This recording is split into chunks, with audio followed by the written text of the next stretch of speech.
Bueno, decidimos hacer este video respondiendo al señor de Teología Paulina, dado que él nos bloqueó de todas sus redes sociales cuando nosotros estábamos contestándole acerca de algunas afirmaciones que él hacía en cuanto a la doctrina de las raíces originales bíblicas.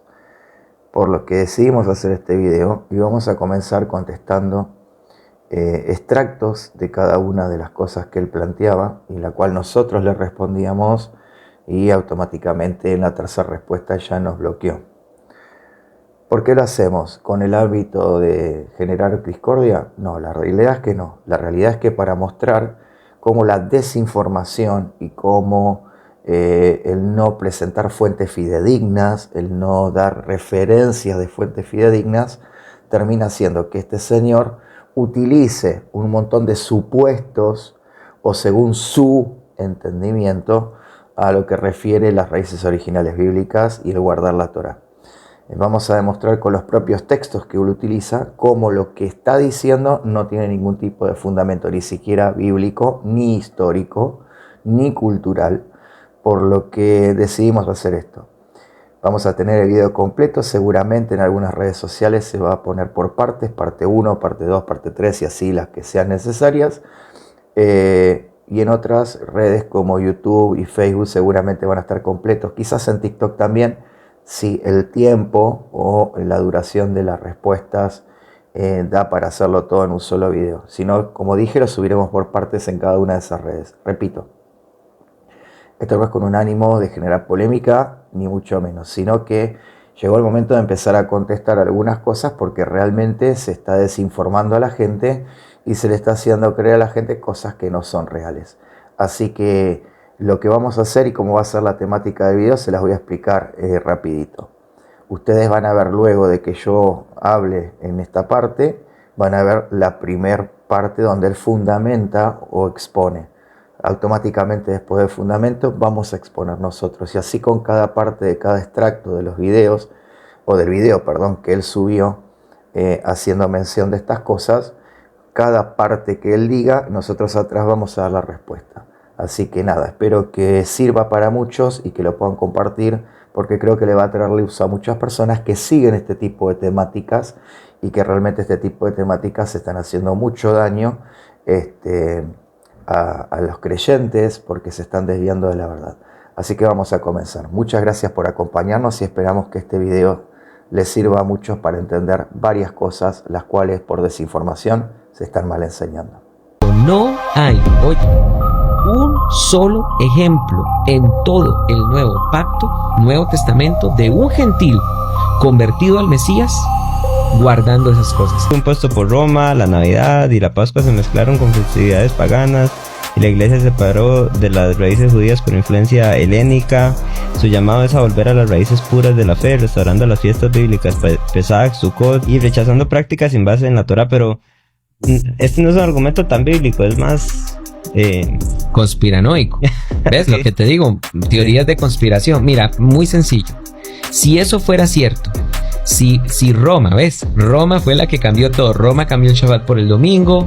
Roma fue la que metió fiestas paganas. Eso sí, debo decir que la iglesia romana sí inventó ciertas fiestas paganas, como por ejemplo el Halloween tiene su origen en la iglesia romana. Pero bueno, ¿por qué el argumento se cae? Te voy a decir por qué. Porque si así fuera, nosotros tendríamos que encontrar en el registro neotestamentario a los gentiles convertidos al Mesías guardando Shabbat, guardando las fiestas, circuncidándose y guardando las leyes dietéticas.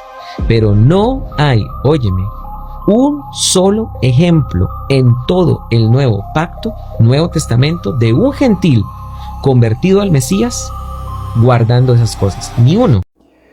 Bien, vamos a responderle rapidito. Teoría conspiranoica. Wow. Libro de historia sobre los padres de la iglesia, fuente número 1. Libro de historia del cristianismo, Iglesia Católica, fuente número 2. Libro de historia del catolicismo, Enciclopedia Ilustrada, National Geographic. Libro que en cuanto a la práctica del cristianismo y la observancia del día domingo, como dijimos, los padres de la Iglesia. Bien, vamos a responder. No es una teoría conspiranoica, vamos a hacer un poco de enseñanza. El edicto de Constantino nació en el año 321 después de la era común. El emperador Constantino el Grande decretó que el domingo 10 solis debía ser un día de descanso, permitiendo que los judíos, cristianos y paganos pudieran descansar por imposición y por decreto directo de Roma. El decreto no prohibía el trabajo en sí, sino que establecía que los jueces, la gente de la ciudad y los artesanos debían descansar ese día. Se permitía a los agricultores continuar trabajando si era necesario debido a las condiciones climáticas. Contexto religioso y cultural. Antes de Constantino, el domingo no era considerado un día sagrado en los creyentes al ser el día de la resurrección del Mesías. La Iglesia Católica adoptó el domingo como día de adoración, celebrando la resurrección de Jesús y la creación del mundo. La Iglesia Católica, ¿teoría conspiranoica? No. El Sol Invictus era una deidad pagana muy popular en el Imperio Romano. El domingo era considerado su día sagrado. Repito, el domingo era considerado su día sagrado. Constantino, aunque promovió el cristianismo, también reconoció a Sol Invictus, incluso usando su imagen en las monedas. Impacto de la decisión de Constantino. El decreto de Constantino marcó un punto de inflexión en la historia del Imperio Romano, consolidando el domingo como un día de descanso universal. Reflejo la creciente influencia del cristianismo en la política y la sociedad romana, sentando las bases para la eventual adopción del cristianismo como religión oficial del imperio. El decreto de Constantino tuvo un impacto duradero en la organización del imperio y las prácticas religiosas en las sociedades occidentales. No hay ninguna teoría conspiranoica. La historia así lo declara. La festividad romana de la Navidad fue impuesta por Constantino. ¿Sí? Vamos a ver, vamos a seguir analizando la teoría conspiranoica según este señor. No todos los creyentes recibieron el beneplácito del edicto de Constantino. Siglo después todavía había grupos que preferían el Shabbat.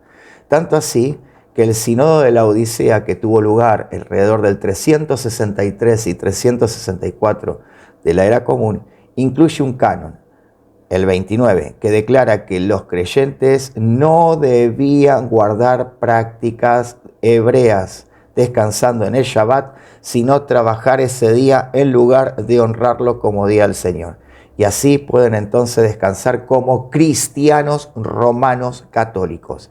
Aquellos que afirman seguir a Yeshua y no obedecieran serían considerados anatema, es decir, que serían maldecidos, excluidos y rechazados como miembros de la comunidad. Con el cambio de la celebración de Shabbat a domingo, se adoptó en el nuevo término el Día del Señor o Dies Dominicus, de ahí la palabra domingo. ¿Dónde está la teoría de la conspiración? Dice que no hay un solo versículo en toda la Escritura que diga que los creyentes, ya sea los conversos a Yeshua del pueblo gentil, guardarán Shabbat. Bueno, tengo varios, pero te voy a dar uno. Ya que decís que no hay uno, te voy a responder con uno. Mirá, Hechos capítulo 13, versículo 42 al 44. Salieron ellos de la sinagoga de los judíos, los gentiles, que estaban escuchando el mensaje de Pablo en Shabbat. Le rogaron que al siguiente día de reposo, al siguiente Shabbat, les hablara de estas cosas. Y despedida la congregación, muchos de los judíos y de los prosélitos piadosos siguieron a Pablo y a Bernabé. Prosélitos piadosos eran los que se habían convertido, quienes hablándole les persuadían a que perseveraran en la gracia de Hashem. Al día de reposo siguiente se juntó toda la ciudad para oír la palabra de Hashem.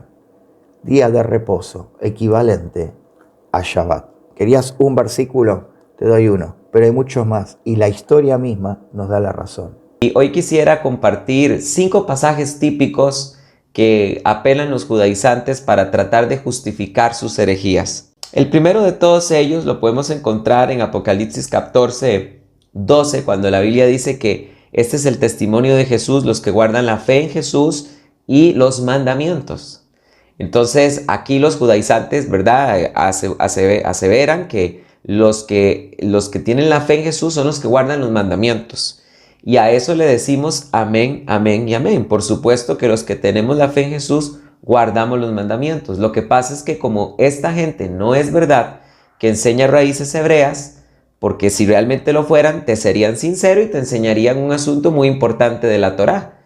Y es que está claro que cuando uno la lee, no todos los mandamientos son para todos. Por ejemplo, hay mandamientos que son solo para los reyes, hay mandamientos que son exclusivos de los levitas, otros en particular para las mujeres, otros exclusivos para los hombres, e inclusive tenemos mandamientos que son solo para los leprosos. Entonces, los que tenemos la fe en Jesús guardamos los mandamientos. Amén, por supuesto. Pero, por ejemplo, mandamientos como el Shabbat, o mandamientos como las fiestas, o mandamientos como la circuncisión, ya hemos explicado que la Biblia enseña literalmente que siempre que se menciona estos mandamientos se dice, háblale a los hijos de Israel, nunca a los gentiles. Bien, te voy a explicar algo. Dejamos de ser gentiles automáticamente, y esto no lo dice solo Pablo. Si quieres leerlo, no voy a leer todo porque es larguísimo, pero voy a explicar el texto. Efesios capítulo 2, verso 11 al 16, habla de que nosotros en otro tiempo éramos gentiles, ¿sí? Y que ahora pasamos a ser parte del pueblo de Israel. Nos dice que somos Israel, no dice que somos gentiles. Una vez que aceptamos al Mashiach, nosotros dejamos de ser gentiles para ser parte del pueblo. Y también lo dice Pedro, primera de Pedro, capítulo 2, verso 9 y 10, dice: mas vosotros ahora sois linaje escogido, real sacerdocio, nación santa, pueblo adquirido por Dios, para que anunciéis las virtudes de aquel que os llamó de las tinieblas a su luz admirable.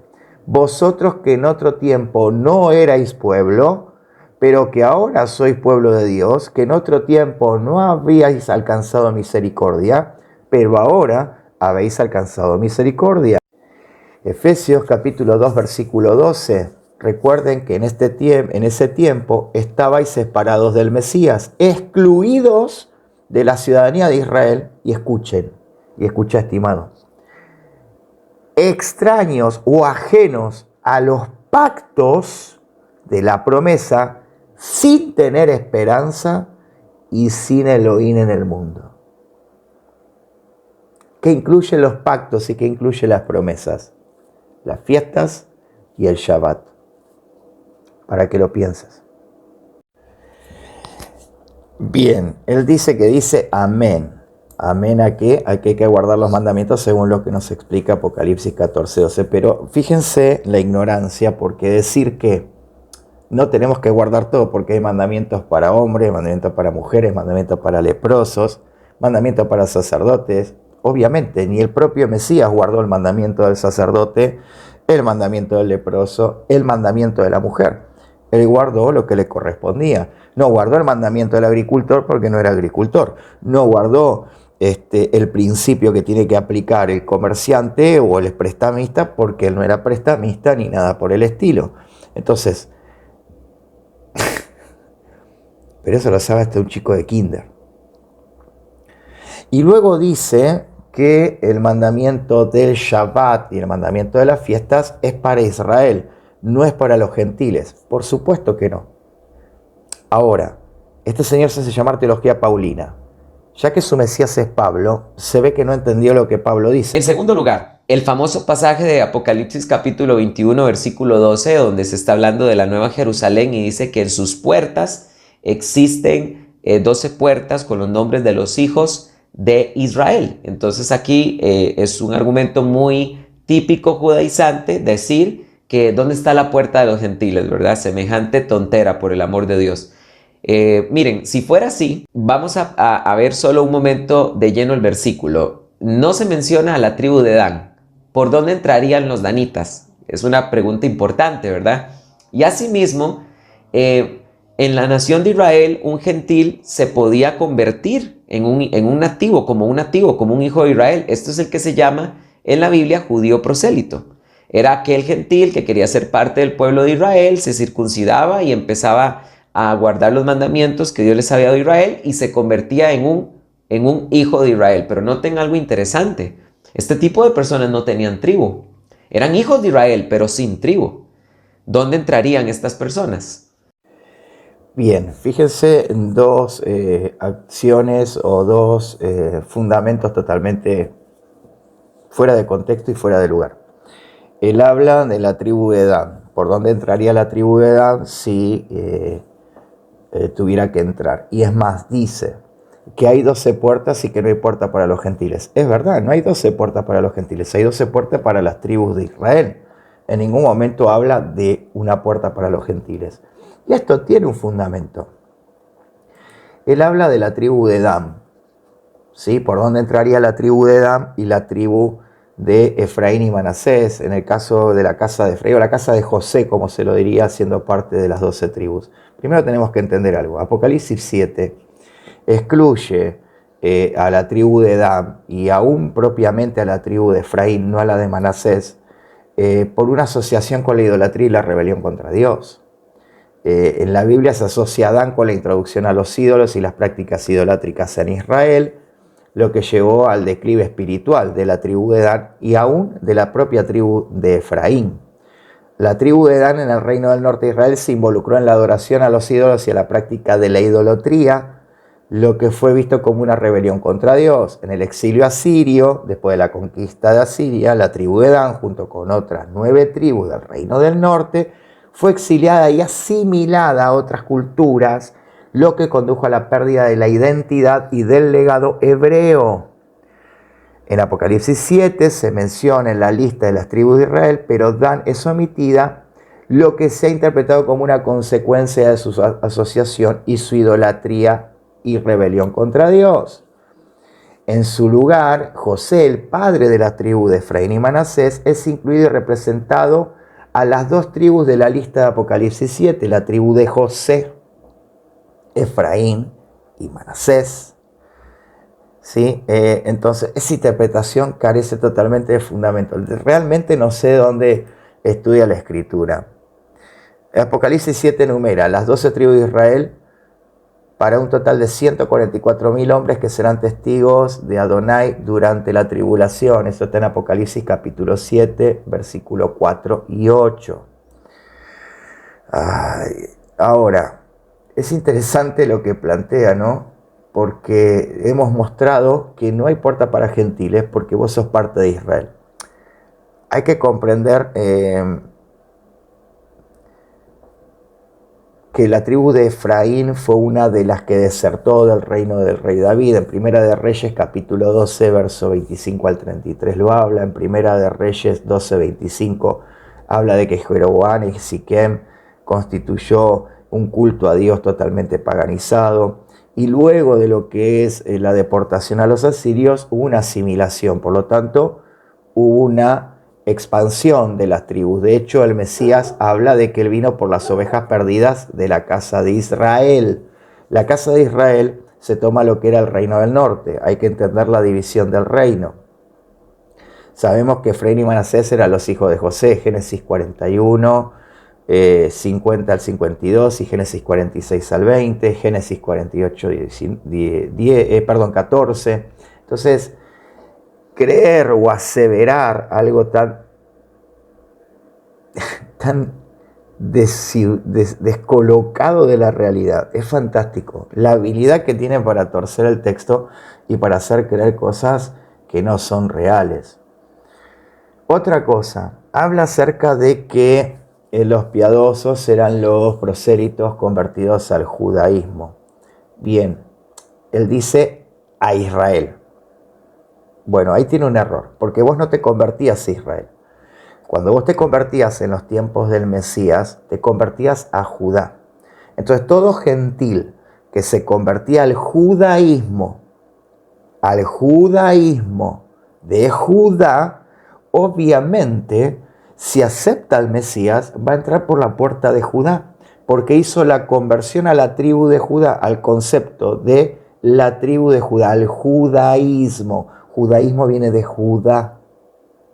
Entonces, aseverar que qué pasaba con los gentiles que se convertían, no se convertían a la fe de Israel, se convertían a la fe del judaísmo, eran prosélitos del judaísmo.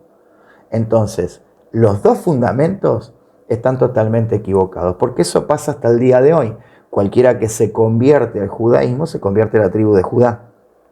Si se convierte al Dios de Israel, por supuesto, tiene una fe al Dios de Israel, pero si acepta a Mashiach es parte de Israel, por lo tanto es parte de la tribu, pero en aquella tribu a la cual hizo la conversión es en el lugar que se queda. Pero esto está dentro de la Torá, esto está dentro aún del propio concepto del judaísmo. En el Talmud y en la Gemara y en la Mishnah vas a encontrar exactamente todos estos puntos. Entonces, esta aseveración es totalmente estúpida e inútil y no tiene ningún tipo de asidero. Son 12 puertas para 12 tribus.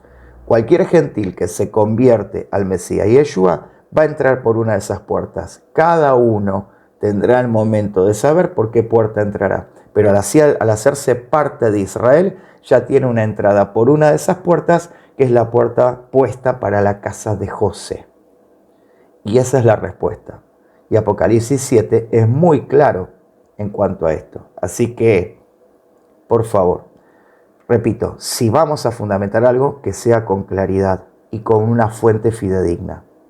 El tercer pasaje típico de los judaizantes es Mateo capítulo 5, versículo 17, cuando Jesús dice: yo no vine a abrogar la ley, sino a cumplirla. Y a ese pasaje le decimos amén, amén y amén. Cristo no vino a abrogar la ley, vino a cumplirla.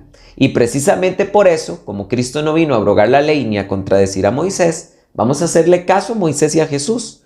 Porque, por ejemplo, la Biblia dice en Éxodo capítulo 31, del 16 al 17, los hijos de Israel guardarán el Shabbat como un pacto perpetuo. No dice los gentiles, ¿verdad? Asimismo, también la Biblia dice con respecto a las leyes dietéticas, háblale a los hijos de Israel, estos son los alimentos puros e impuros. No dice a los gentiles.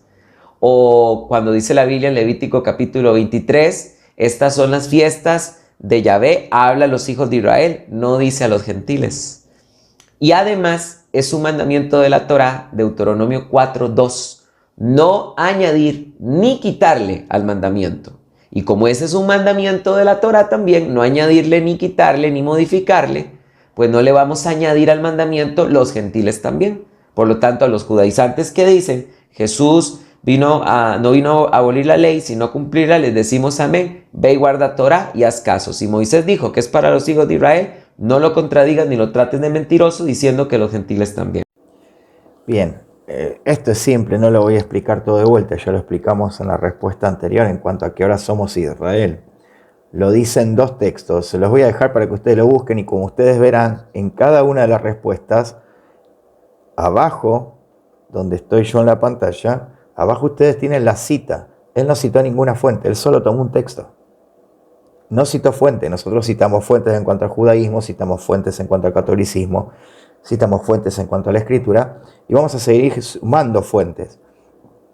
Primera de Pedro capítulo 2 verso 10, saben que dice: vosotros que en otro tiempo no erais pueblo, pero ahora sois pueblo de Adonai, que en otro tiempo no habías alcanzado misericordia, pero ahora habéis alcanzado misericordia.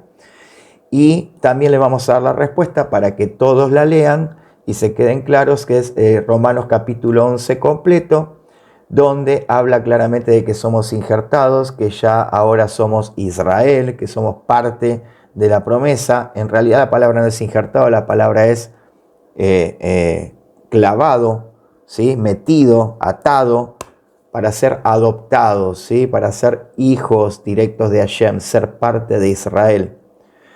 Nosotros sabemos que fuimos puestos dentro de las ramas, ahora somos pueblo, ¿sí? Entonces, seguimos fundamentando lo que él no fundamenta.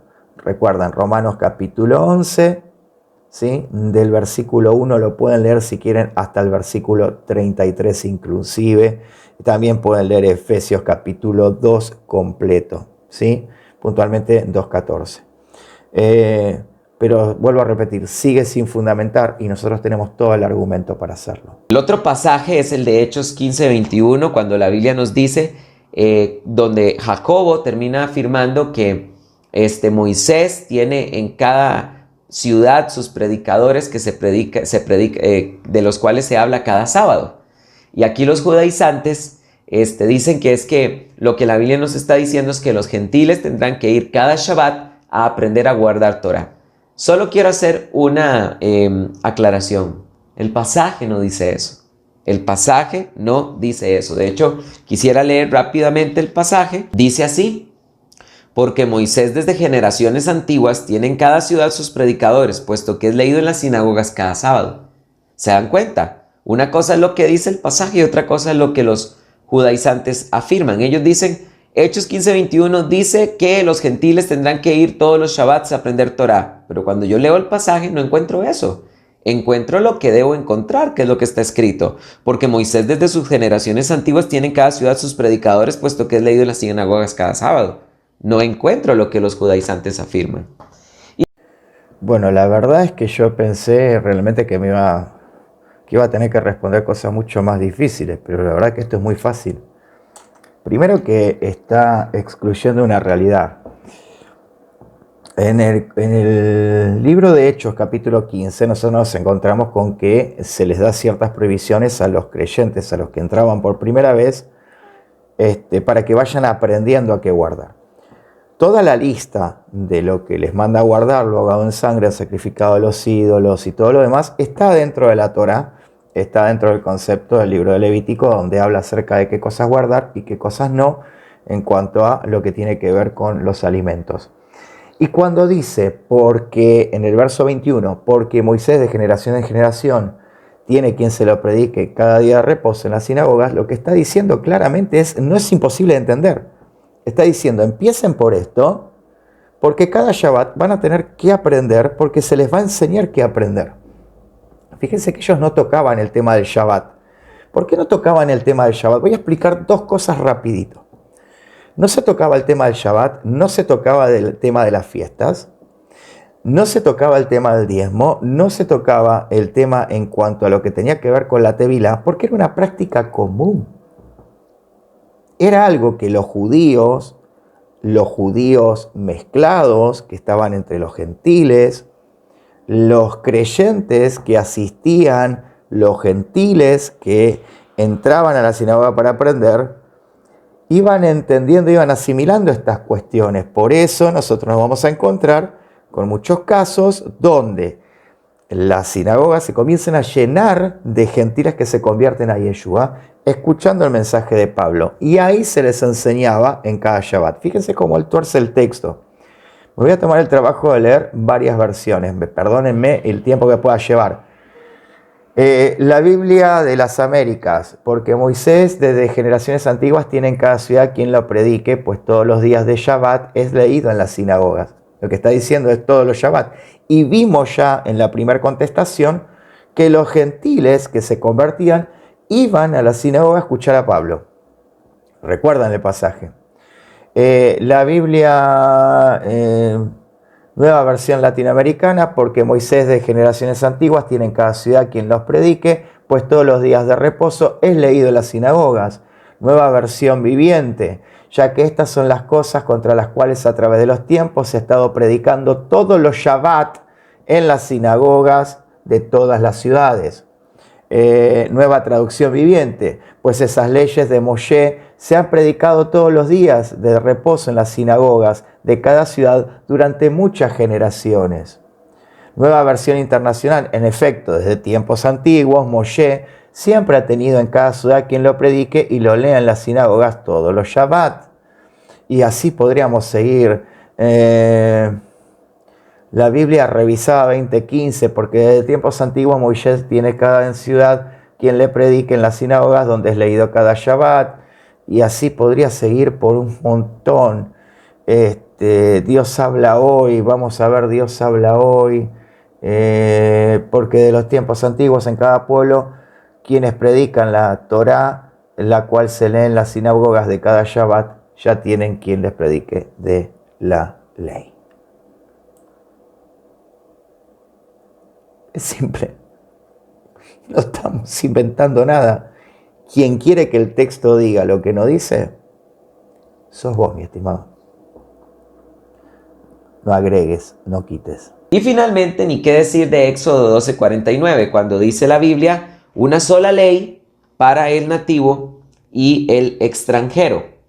Ahora, cuando uno lee una sola ley, los judaizantes aquí le intentan dar a esto pues un giro perverso, ¿verdad? Donde ellos tratan de decir que como dice una sola ley, la Biblia, entonces pues todos los mandamientos son parejitos, ¿verdad? Los mismos mandamientos, tanto judíos como gentiles o hijos de Israel como gentiles, tendrán que cumplirlos por igual. Si eso fuera así, encontraríamos en la Torá que es así, pero cuando la leemos encontramos que para los hijos de Israel hay mandamientos y para los gentiles se espera otra cosa.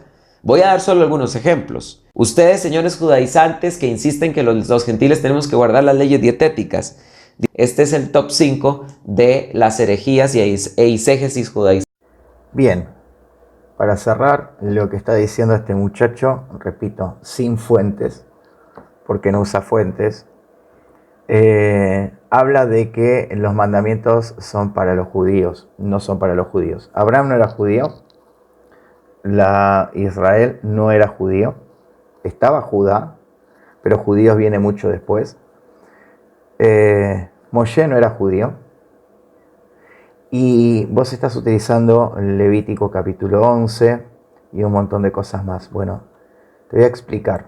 El libro de Levítico, capítulo 18, verso 5, termina diciendo esto: por tanto, mis estatutos y mis decretos los guardaréis, los cuales, si los cumple el hombre, vivirá por ellos.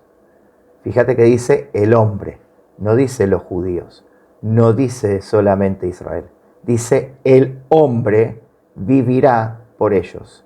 Repito, Vaikra, Levítico, capítulo 18, verso 5. Por tanto, mis estatutos y mis decretos guardaréis, los cuales, si los cumple el hombre, vivirá por ellos. En la Torá, el hombre es Ben Adán. En hebreo, el texto hebreo de la Torá dice Ben Adam, que significa ser humano. No dice judíos, no dice un solo pueblo, dice el hombre. Por lo tanto, está hablando del ser humano. Si el ser humano guarda los mandamientos, el hombre de cierto vivirá. Y todo esto para cerrar estas respuestas, para mostrar que no tiene argumentos, para mostrar que no cita fuentes, que solo lee un texto y lo trata de interpretar a su manera. Libro de Levítico, capítulo 18, versículo 5, Vaikra, en hebreo, dice que estas leyes son para que el hombre las guarde y el hombre viva. No judío, no Israel, el hombre. Así que ese argumento está totalmente fuera de lugar. La Torá es para todo el mundo y la Torá es bendición para todo ser humano. Y el que la guarde, de cierto, vivirá.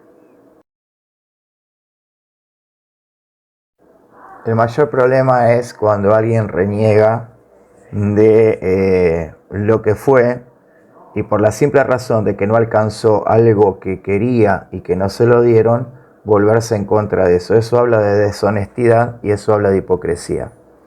Así que los próximos videos en donde decidas tratar de judaizantes a los que enseñamos Torá, deberías aprender qué es ser judaizante.